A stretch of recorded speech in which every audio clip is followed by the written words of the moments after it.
are you, Professor Thiraphong? Okay.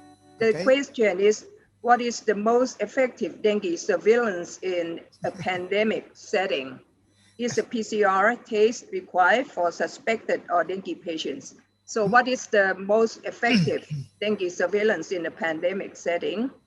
Is a PCR test required for suspected or dengue patients? Okay, in my mind, for the dengue suspected, now we use the combined test, combo test. It means NS1 and the antibody. That is very good in the practice, okay, and easy to use. But I think that in some rural, also in rural area, they don't have it. But the problem. But I think NS1 it will help us, but not PCR in my mind.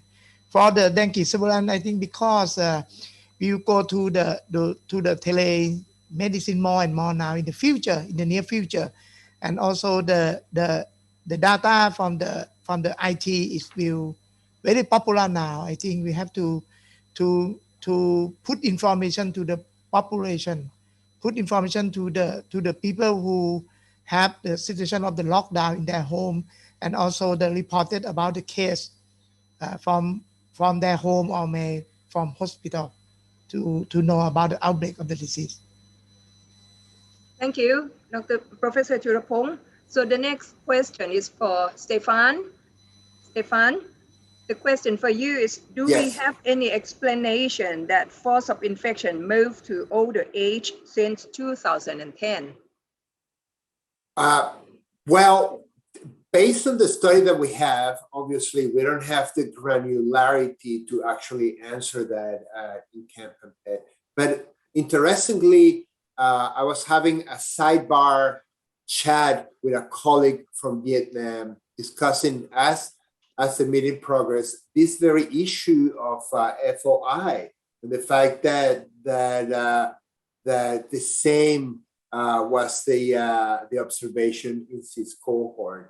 I don't know if there is anything particularly assigned about the year 2010 when in CAMP-CAMPED, putting all these R1 cohorts together, the evidence seems to suggest that there is an increase on the force of infection since 2010 or even earlier. I don't know on a smaller time bracket whether that could be demonstrated, but at the very least, my opinion is that in CAMP-CAMPED, in that group, yes, there has been.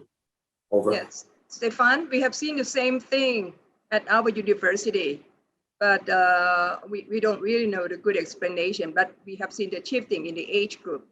I believe that the explanation is complex and multimodal. There is, as my colleague from Vietnam was reminding him, there is the issue of industrialization, higher density, and the downstream effect from that. There is also education, increased awareness in familiar settings about the mosquito and mosquito-transmitted diseases in general. And I think that those two in combination, we easily have a dozen others are sufficient to explain to a certain degree these changes in the nature of disease in Thailand and elsewhere. There is not vaccination. This is the increasing piece. It's not vaccination. There isn't one that may be driving this.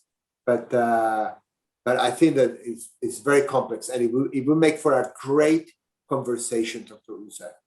Yeah, thank you, Stefan. Because I kept telling Professor Thiraphong and Dr. Nattachai that all of dengue patients now go to adulthood, you know. So that's why they will be taken care by the internet. And number 3 question for Dr. Nattachai, you need to guess, you know, because they asked for the future question.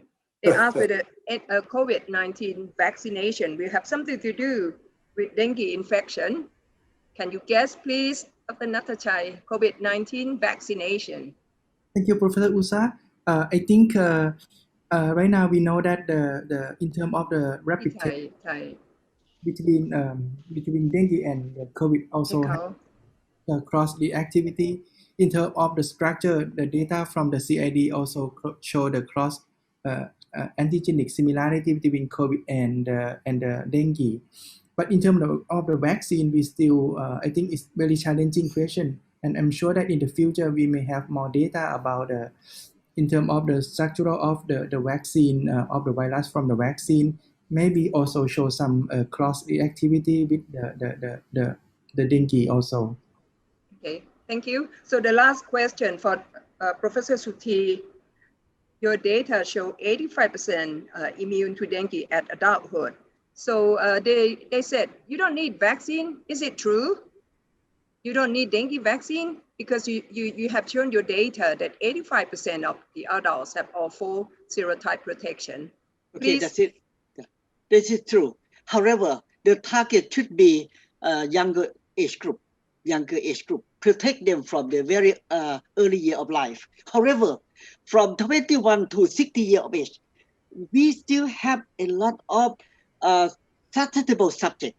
So we have to identify dengue hemorrhagic fever syndrome or severe dengue could occur in OH at all age group.